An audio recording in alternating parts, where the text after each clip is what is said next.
फार थोडी माणसं समाजामध्ये अशी असतात की ज्यांना असं वाटतं समोरच्याचं चांगलं झालं पाहिजे. उरलेले जे असतात ना त्यांच्या मनात नेहमी हाच विचार चालू असतो की समोरच्याचा कधी कसा आणि कुठं करेक्ट कार्यक्रम लावायचा. फार थोड्या माणसांना वाटतं पुढच्याचं चांगलं व्हावं आणि त्यासाठी बरीच माणसं जे आपल्याला कळलंय, जे आपल्याला उमगलंय, जे आपल्याला समजलंय ते इतरांना देण्यामध्ये उत्साही असतात. जे जे आपणासी ठावे ते ते इतरांशी सांगावे, शहाणे करून सोडावे सकळ जन. सगळे शहाणे झाले पाहिजे, दीड शहाणे नाही बरं का, सगळे विद्वान झाले पाहिजे, हुशार झाले पाहिजे. या भावनेनं काम करणारी माणसं थोडी असतात. मुळात ज्ञान जे आहे ना, ज्ञान ते दिलं तरच टिकतं. ज्ञान जर दिलं नाही तर ते संपतंय.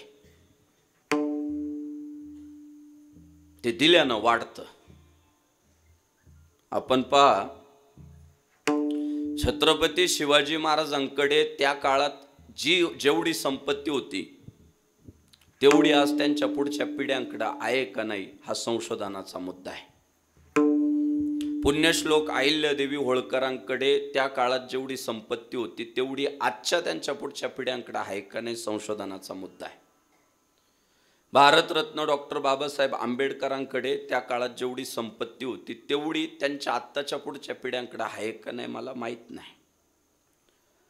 पण या सगळ्या महापुरुषांनी त्या काळात जे विचार समाज मनामध्ये पेरले ते विचार आजही जिवंत आहे याची आपल्याला खात्री आहे.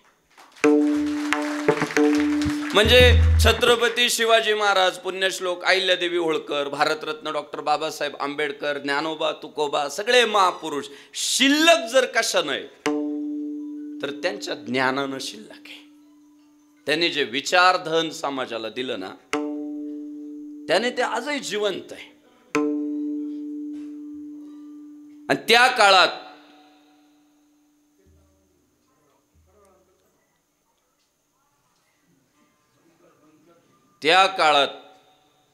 जर ह्या सगळ्या महापुरुषांनी संकुचित वृत्ती ठेवली असती, ते त्यांना कोणतरी फोन करते, भोंग्यांचा आवाज आहे ना, मी बंद करायला लावले. फुकट का आला ऐकवायचं. ते गुरुबंधू आहे माझा ऑपरेटर, त्याला म्हटलं बाबा माझं सुरू झालं का भोंगे बंद कर. फुकट नाही ऐकवायचं बाई. काय होतं माहितीये का, ते भोंगे चालू ठेवले ना इथं आलेले येडे ठरतात. म्हणजे इथं 2 तास पाय अवघडायचे, मांडी घालून 2 तास बसायचं आणि ते घरी राहतात ना ते टॉयलेटमध्ये विठ्ठल विठ्ठल. हे कोणी सांगितलं मला सांगा महाराजजी वंदन. कोणी सांगितलं? ज्याला खरंच उत्सुकता आहे, आवड आहे, रग आहे त्याने मंडपात यावा. म्हणून आता कोणाचा फोन आला तरी त्याला म्हणायचं मंडपात ये, भोंगा बंद.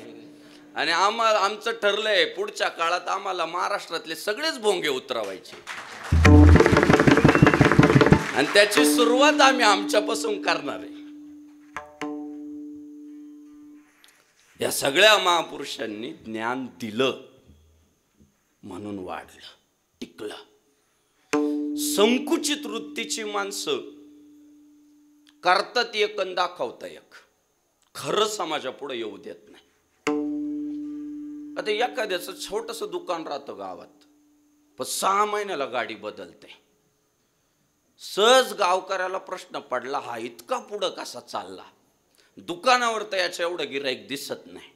म्हणून त्याला उत्सुकतेपोटी विचारलं, तुम्ही एवढे 6 महिन्याला गाडी बदलताय, कुठून पैसे येतात? उत्तर काय माहिती का, दुकान आहे माझं. सांगतच नाही मी व्याजाचा धंदा करीत. गायींचे दाखवायचे दात वेगळे, खायचे दात वेगळे. ते दाखवणार एक, असणार वेगळंच. आणि जे असणार आहे ते देत नाही समोरच्याला. ज्याला आपण इति गुह्यतमम, जे गुह्य होतं ना ते संतांनी प्रगट केलंय, मांडलं समाजापुढं. बऱ्याच गोष्टी दिल्याने काही फरक पडत नाही.